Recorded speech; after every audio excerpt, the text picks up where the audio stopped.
Bienvenidos a la familia de Dios, a escuchar el mensaje de la palabra de nuestro Dios.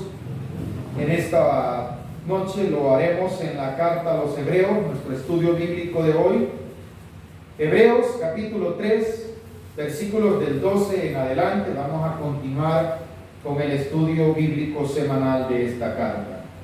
Hemos avanzado ya 11 versículos del capítulo y estamos iniciando la segunda advertencia que hay en la carta. La primera, se recuerdan, era el cuidado que se debería de tener a no deslizarnos. Ahora se nos va a exhortar al cuidado de no dudar. Es una exhortación a la incredulidad. Para ello es que se ha venido hablando de los ejemplos que sucedió con Israel cuando va en la peregrinación y muchos caen, muchos fueron muertos. Bueno, una generación completa en sí terminó. La generación que entra a la tierra prometida es una generación joven. De la generación salida de Egipto solo van Josué y Caleb. Y véase que fueron los únicos que no dudaron de la promesa dada por Dios. Es por ello que el énfasis al cuidado que debemos de tener para que nuestro corazón tenga incredulidad. Cuidado, hermano, con ello. Es un peligro. Recordemos también que la carta en sí es dirigida al pueblo de Israel, a los judíos. Por eso se llama carta a los hebreos. Y en el versículo 12 claramente expresa la exhortación hecha por Dios. Y dice así: mirad, hermano, que no haya en ninguno de vosotros corazón malo. Como hemos dicho, ¿verdad? El escritor sagrado en esta ocasión, considerándose que fuese el apóstol Pablo, no se incluye. No sé si usted denota eso. No dice nosotros como en otra parte. ¿Por qué razón será? Porque a quien él está exhortando es un pueblo que es de alguna manera u otro incrédulo. Hay creyentes en ese pueblo. Pero ¿por qué él dice vosotros? Porque en él sí hay seguridad de lo que ha creído. Él tiene la plena certeza y confianza que no está dudando de lo que Dios le revela. Lo digo por ello es que la exhortación se dirige a la tercera persona cuando dice: mirad vosotros, mirad, hermanos, que no haya en ninguno de vosotros corazón malo de incredulidad. ¿Cuál es la maldad que puede provocar que se le llame malo? No es la idolatría, no solamente es un pecado específico, cualquiera que sea, sino es ese pecado que se le conoce como el pecado de muerte, en el cual Dios no puede obrar. Ese pecado se llama incredulidad, algo contra lo cual no se puede hacer nada.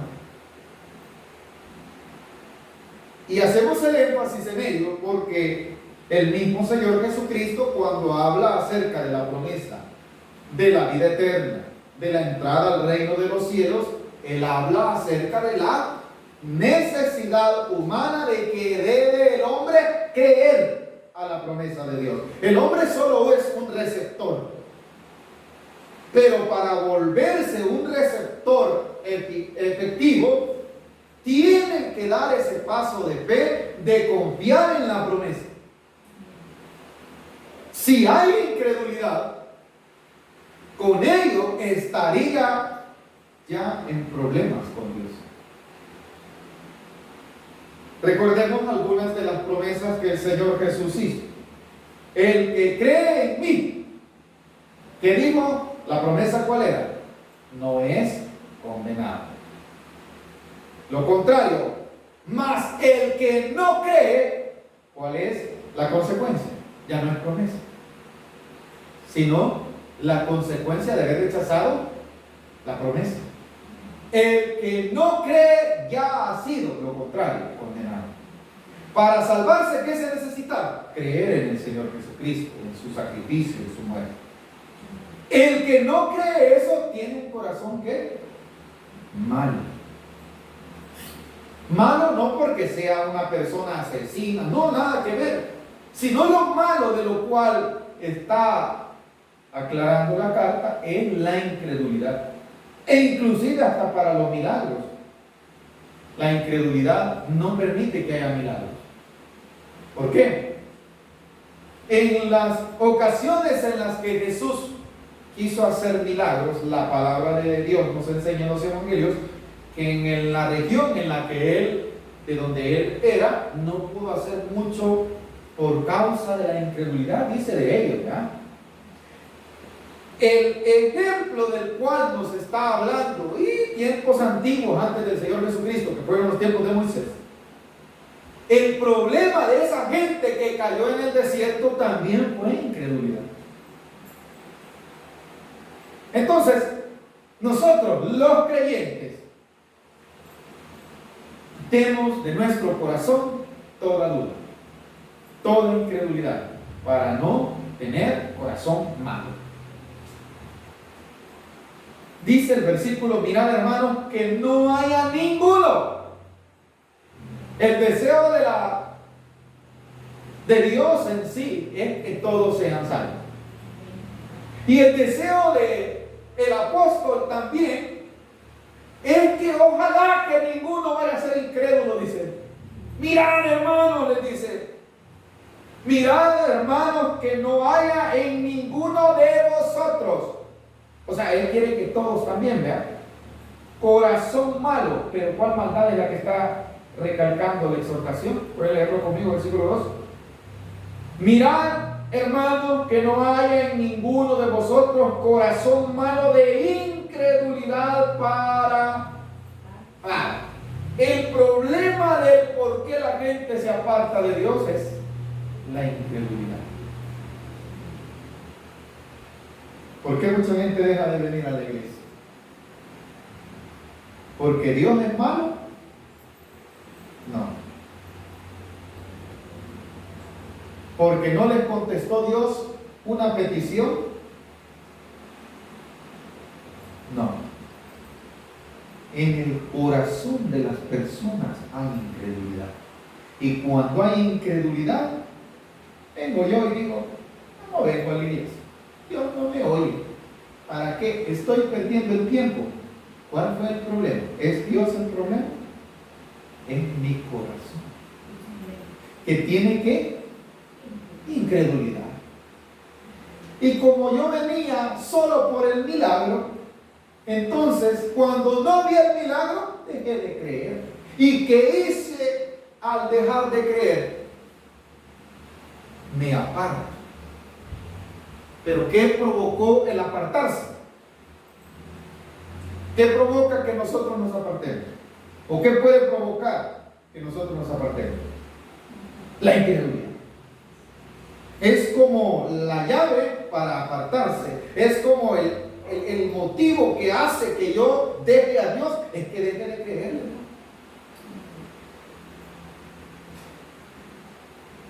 Y ese es el grave problema que tuvo Israel y que la carta exhorta que no vayamos a ser iguales. Aunque es dirigida a los judíos, también nosotros debemos de tener cuidado. Porque eso ahí no puede hacer nada Dios si yo dejo de creer. Se pierden todas las promesas, sí, pero no por parte de Dios, yo no las creí. Y dice el versículo, en el 12 estábamos, avancemos en 13. Antes de que caigamos en la incredulidad, a los creyentes se nos dice lo siguiente: antes, exhortaos los unos a los otros cada día. Entre tanto que se dice hoy. ¿A qué está obligado el creyente? A que no vayamos a caer en ese error de la incredulidad, sino al contrario. Lo positivo es que cada día alentémonos, hermanos, sigamos adelante, hermanos, vamos bien, hermanos, esperemos en el Señor. Dios pronto traerá la respuesta, y si morimos, morimos confiando en el Señor. Eso debe de ser ¿cuánto? Todo el tiempo, mientras Cristo no viene. Por eso no sé si llamarle apartado, sino la condicionante, ¿verdad? Mientras existe la esperanza. Esa esperanza es la que dice el versículo 13. Antes, en vez de caer en la incredulidad, si usted ve a alguien caer en la incredulidad, haga lo contrario, motívelo, hace que siga creyendo, motívelo, aliéntelo. Pero como cuando en el corazón de la persona, ya su corazón ya no cree como al principio, hermano, por más que usted esté, hermano, vamos adelante animándolo, es difícil la incredulidad. Pero sí es la obligación de la iglesia alentarlo. Ahí lo dice claramente en el versículo, antes exhortándoos los unos, ahí no dice sobre el pastor, ¿no? Es para que usted no le esté echando la culpa.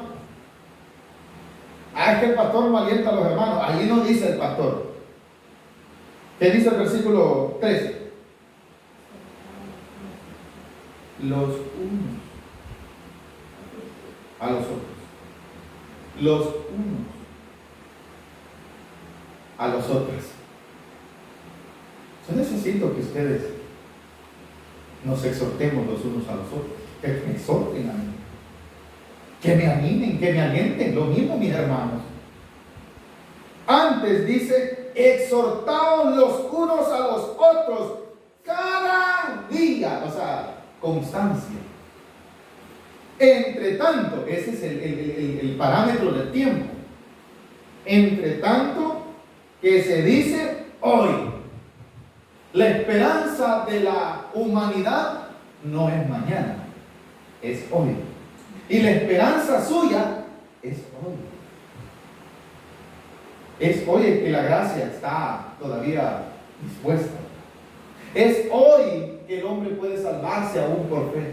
Es hoy que aquel que ha empezado a dudar puede volver. Porque todavía puede. Terminemos, versículo 13. ¿Para qué voy a hacer esto? Para que ninguno de vosotros... es un peligro la incredulidad, porque llega ¿a qué? A endurecer el corazón.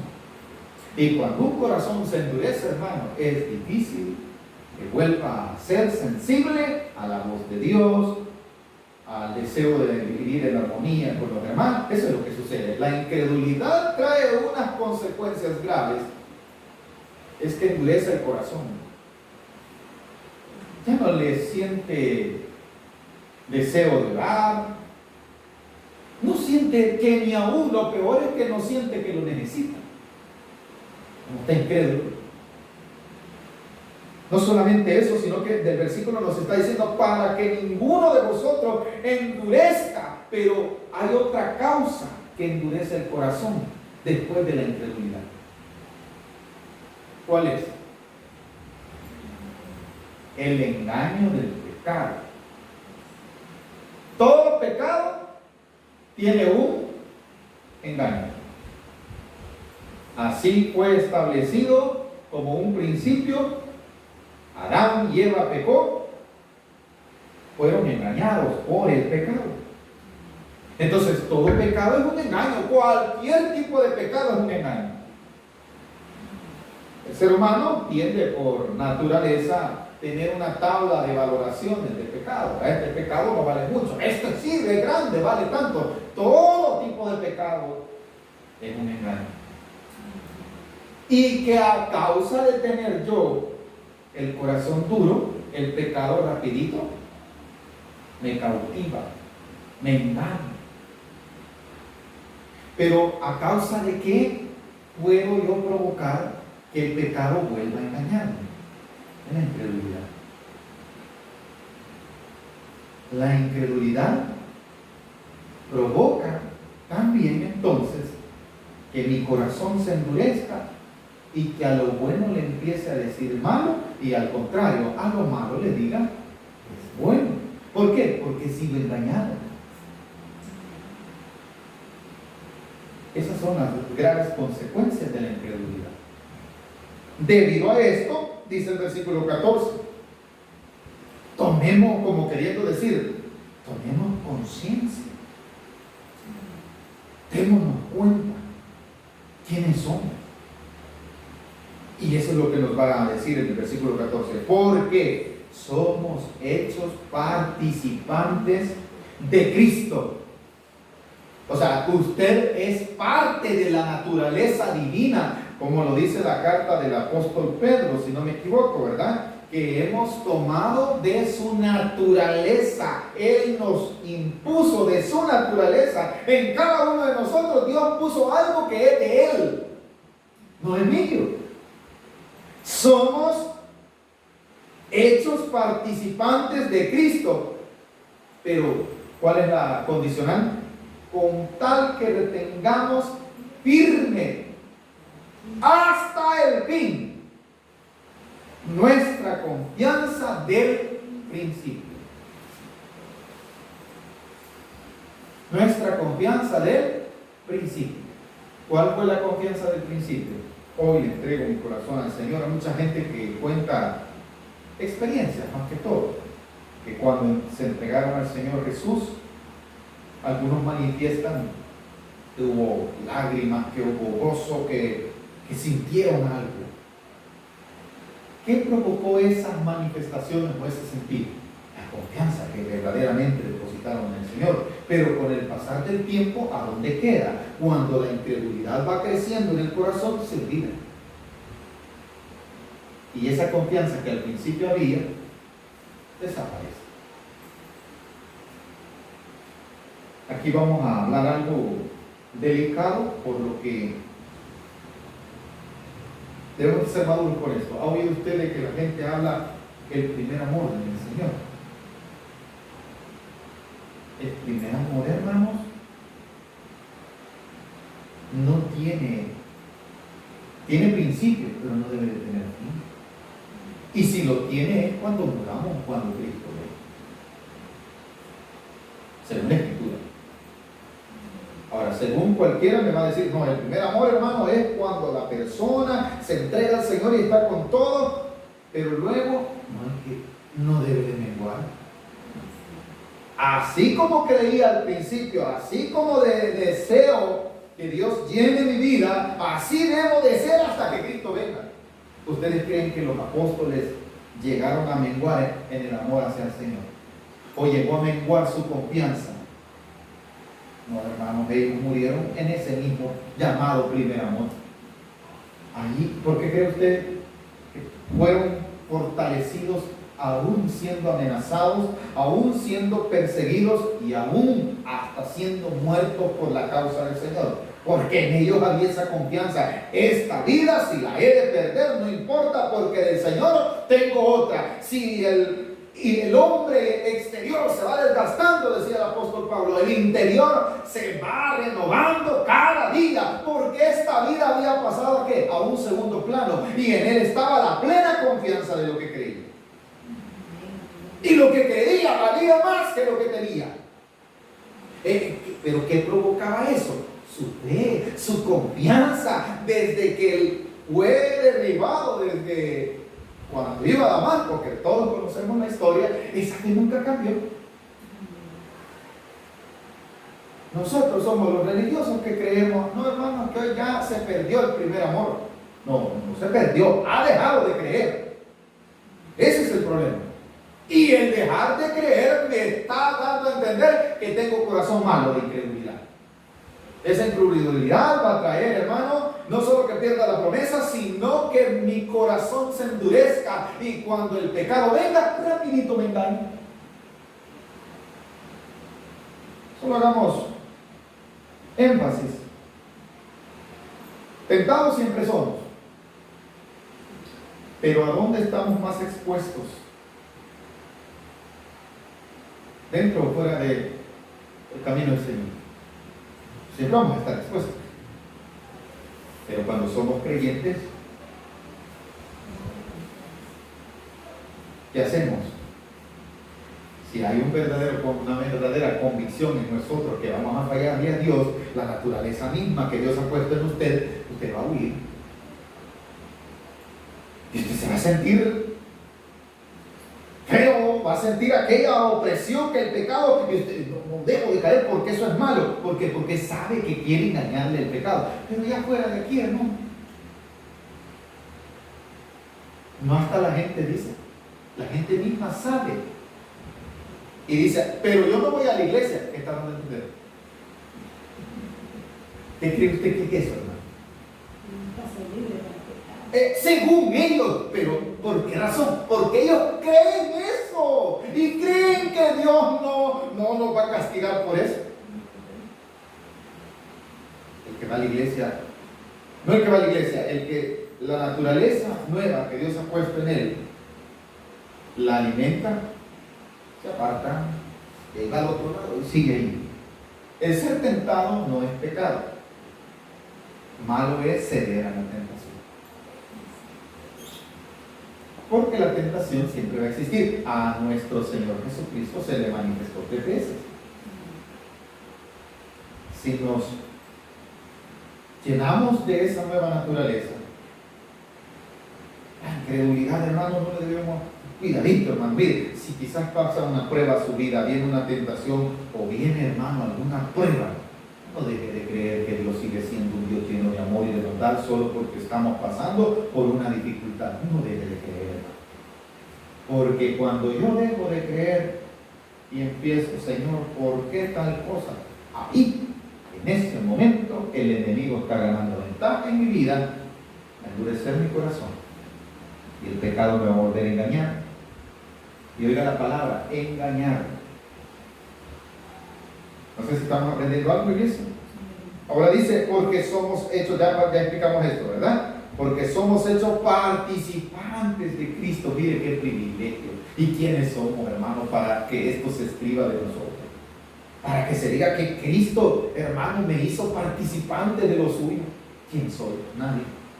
Ese es el regalo de la gracia. Que es solamente por ser receptor. Eso es lo que yo debo de cuidar. Entonces, la exhortación está dirigida específicamente ¿a qué? A la incredulidad. Hermano, entonces, ¿qué pasa si alguien deja de creer? ¡Ay, es un peligro! Si deja de creer, se pone en tela de juicio todo.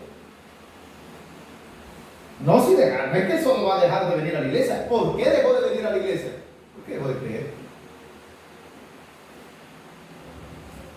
Y al dejar de creer, empiezan a vivir la otra vida.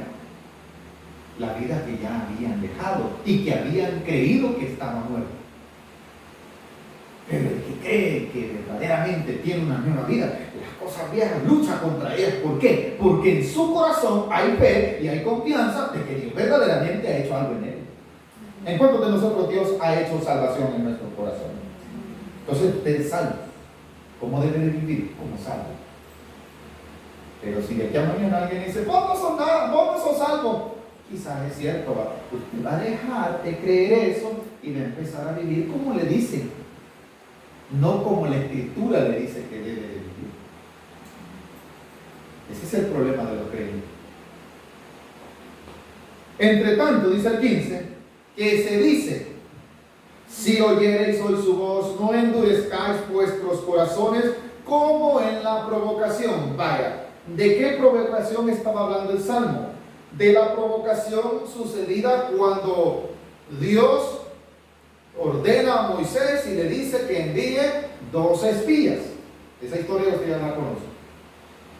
De los 12 espías, solamente 2, Josué y Caleb, vinieron con buenas noticias. Ellos fueron creyentes. Ellos verdaderamente, la expectativa de ellos, el Señor va a cumplir la promesa, nos va a dar una tierra que fluye leche y miel. De nosotros, ¿qué pasó? No se agradó Dios, dice. ¿Por qué no se agradó Dios? Porque dijeron, la tierra que vimos es tierra de gigantes, tierra que come a sus moradores, somos como langostas para ellos, dijeron. Eso no le gustó a Dios. ¿Qué es lo que no le gustó al Señor en ese caminar de Egipto a Canaán? La incredulidad. La incredulidad, ahí lo dice claramente. Y si usted pregunta quiénes fueron, ya lo vamos a ver. Versículo 16.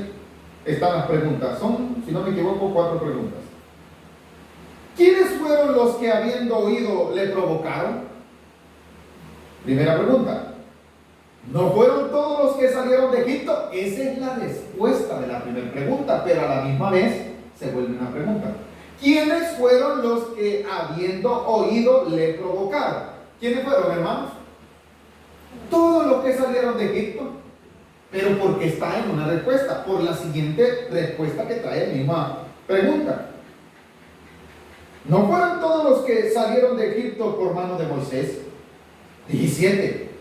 Y si fueron ellos, ¿y con quienes estuvo disgustado 40 años? Con ellos mismos. No fue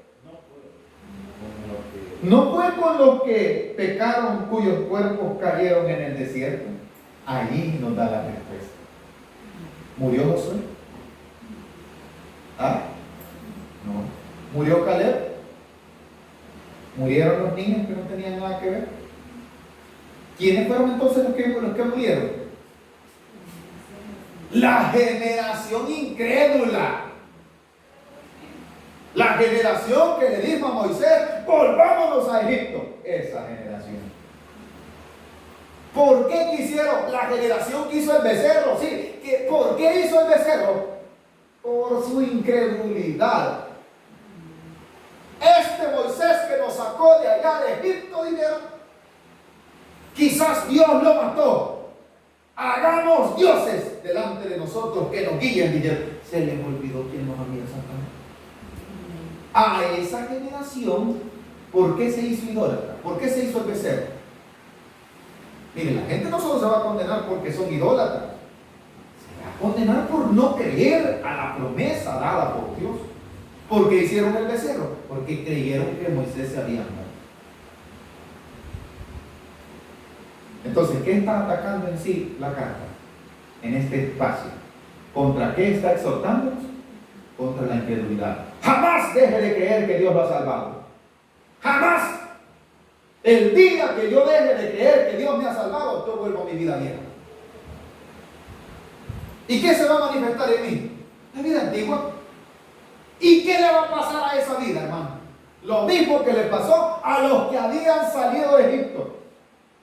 Este es un ejemplo que está poniendo la carta. Lo mismo.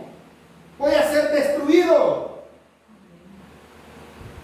Mejor luchemos, porque no le fue fácil a Josué y a Caleb ir contra toda aquella opinión. Porque ellos fueron los que le provocaron. Versículo, no lo hemos terminado, ¿verdad? El 17 estaba. ¿No fue con los que pecaron cuyos cuerpos cayeron en el desierto? No fueron todos entonces, ¿verdad? Solo fueron los que. ¿Y cuál fue el pecado? ¿Fue el adulterio? ¿Fue la idolatría? En sí, no. Fue la incredulidad que provocó. O sea, lo que provoca todos los demás pecados es la incredulidad.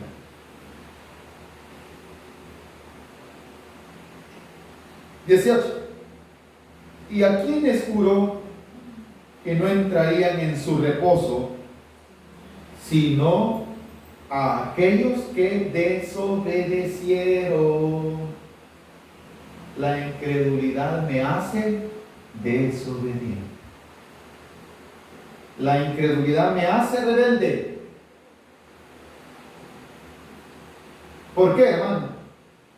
Porque me rebelo contra Dios. Y hermano, ¿y cómo es que se rebela? Mire, para rebelarse contra Dios no necesito estar hablándole al cielo, Dios, usted, no necesito eso. Solo no le hago caso y ahí ya me volví incrédulo.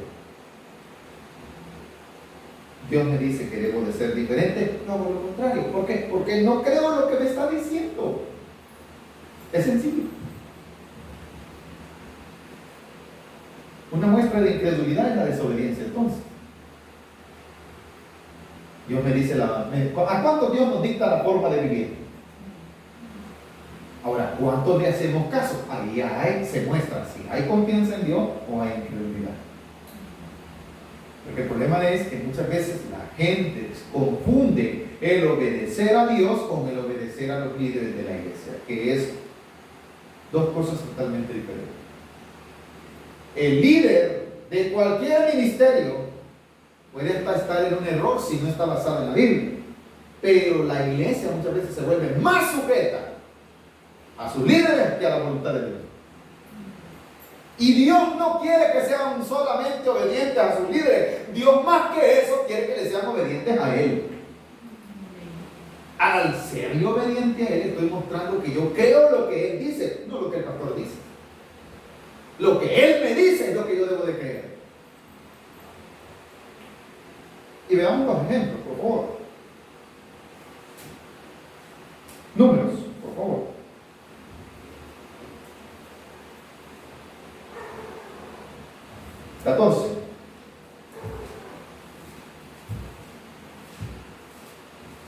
Es una cita muy conocida.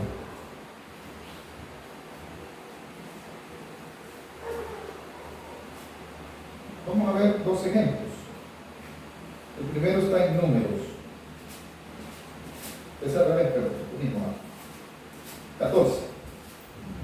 ¿Lo tenemos? Vale.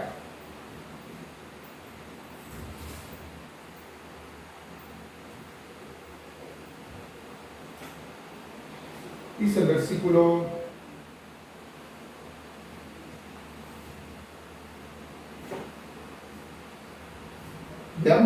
13 primero, versículo 2. Dice así: y Jehová habló a Moisés diciendo: envía tú hombres que reconozcan la tierra de Canaán, la cual yo doy a los hijos de Israel. De cada tribu de sus padres enviaréis un varón, cada uno príncipe entre ellos. O sea, iban representando sus 12 tribus, sus 12 familias. Era un mandato de Dios. ¿Quién les dijo? ¿Cuál era el mandato en el versículo 3? Envía tu hombres que reconozcan la tierra de Canaán, la cual, esa es la promesa, la cual yo doy. ¿Qué es eso, hermano? Esa es promesa. Vale. Ellos van, avanza un poquito, capítulo 13, versículos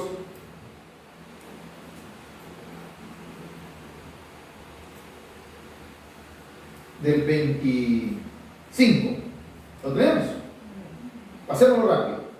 Y volvieron de reconocer la tierra. O sea, lo que usted va a ver del versículo 3 hasta el 24 es a quienes escogen, ellos van. Pero vemos la percepción que ellos traen al regresar de aquel lugar.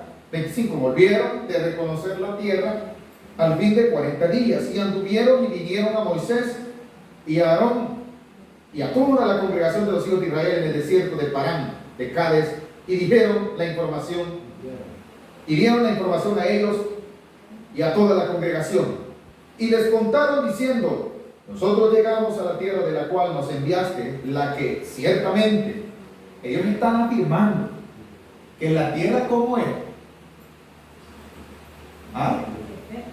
Que la tierra es buena. ¿Y quién había dicho eso? Dios.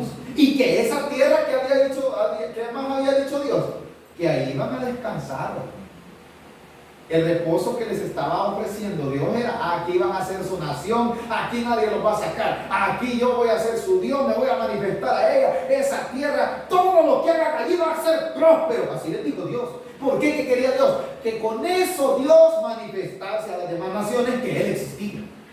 Y que esa nación era próspera, que ahí no les pasaba nada, que Dios contra los que se levantaban contra ellos los defendía. ¿Por qué? Porque tenían un Dios todopoderoso. Esa era la promesa. Pero mire cómo van ellos en el versículo 28. Mas el pueblo que habita aquella tierra es fuerte, y las ciudades muy grandes y fortificadas. Y también vimos ahí a los hijos de Anac. En el versículo 30. una diferencia. Ese es el informe de los 10. Ahora en el 30.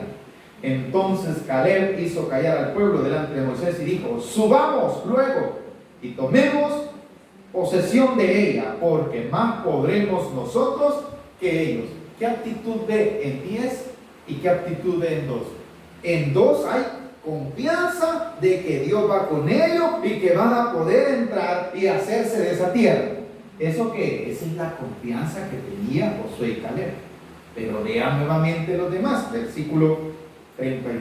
Mas los varones que subieron con él dijeron, léanlo en voz alta, ¿qué dice? No podremos subir contra aquel pueblo porque es más fuerte que están creyendo en Dios o en ellos mismos.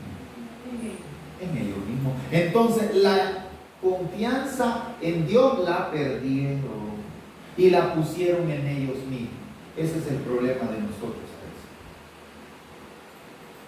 Usted no va a entrar al cielo por su propia confianza. Usted va a entrar al cielo porque ha confiado en el que murió por usted, que fue perfecto. Hizo una obra perfecta, hermano.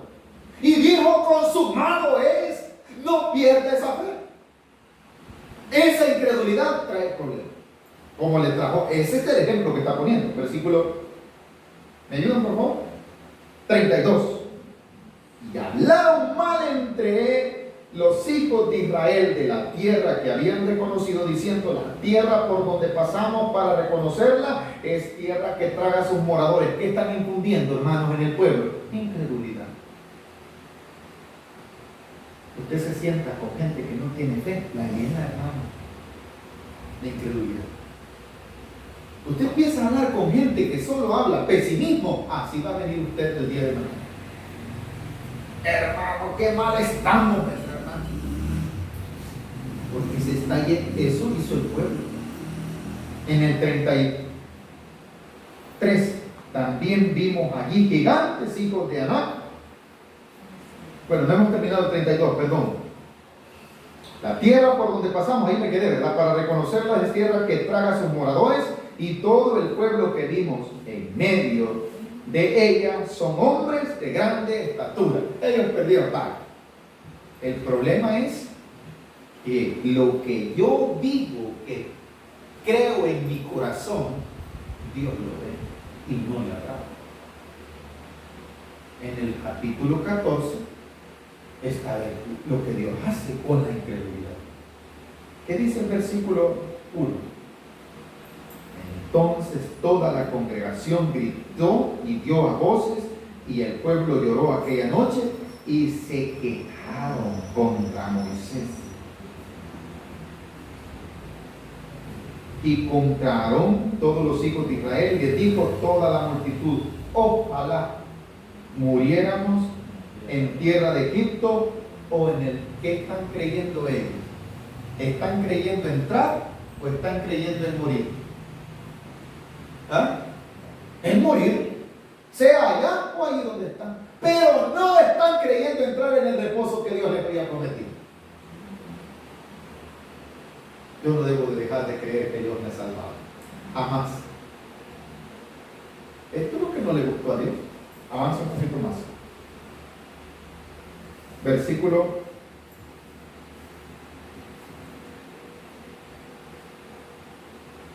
20. ¿Qué dice? Entonces Jehová dijo: yo lo he perdonado conforme a tu dicho, mas tan ciertamente como vivo yo y mi gloria llena toda la tierra, todos los que vieron mi gloria y mis señales que he hecho en Egipto, en el desierto, y me han tentado ya, ¿cuántas veces dice? 10 veces, no, y no han oído mi voz, no verán la tierra de la cual juré a sus padres. No, ninguno de los que me han irritado. ¿Cuántos son los que lo han irritado? Todos los que se quejaron. Allí no dice que no entró Israel. Allí no dice que todos. Allí dice todos los que me irritaron. No sé si ve que Dios hace diferencia. ¿Cuántos seguimos creyendo, hermano? Entonces siga creyendo. Siga creyendo.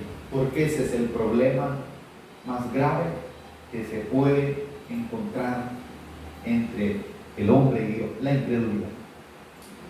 El no creer que Dios es poderoso para hacer lo que yo no puedo. Y mire, hermano, duro es en el versículo 36 al 38, dice lo siguiente: